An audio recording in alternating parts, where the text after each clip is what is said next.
ચાંદીમાં રોકાણ કર્યું છે તો આ વિડીયો તમારા માટે ચેતવણી સમાન હોઈ શકે છે।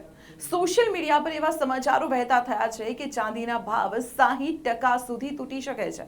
જી હા, વર્ષ 1980 અને 2011માં પણ ચાંદીના ભાવમાં જોરદાર ઉછાળો આવ્યા બાદ મોટો ઘટાડો જોવા મળ્યો હતો।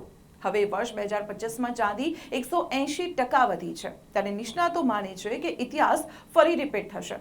હવે આ કડાકા પાછળના નિષ્ણાતોએ જણાવેલા કારણની વાત કરીએ તો દાગીનાની સાથે સાથે ઇન્ડસ્ટ્રીઝમાં પણ ચાંદીનો વપરાશ થાય છે, પરંતુ ચાંદી મોંઘી થતા હવે ઇન્ડસ્ટ્રીઝ તેનો વિકલ્પ શોધી રહી છે। ચીન અને તાઇવાન જેવા દેશોમાં કંપનીઓ હવે ચાંદીને બદલે તાંબાનું એટલે કે કોપરનો ઉપયોગ વધારી રહી છે।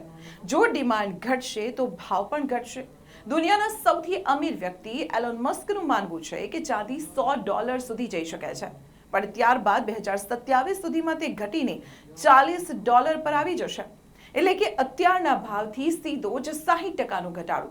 રોકાણ કરતા પહેલા બજારના આ બદલાતા ટ્રેન્ડને જરૂર સમજજો અને ચાંદીમાં રોકાણ કરતા પહેલા સર્ટિફાઈડ ફાઇનાન્શિયલ એડવાઇઝરની સલાહ જરૂર લેજો।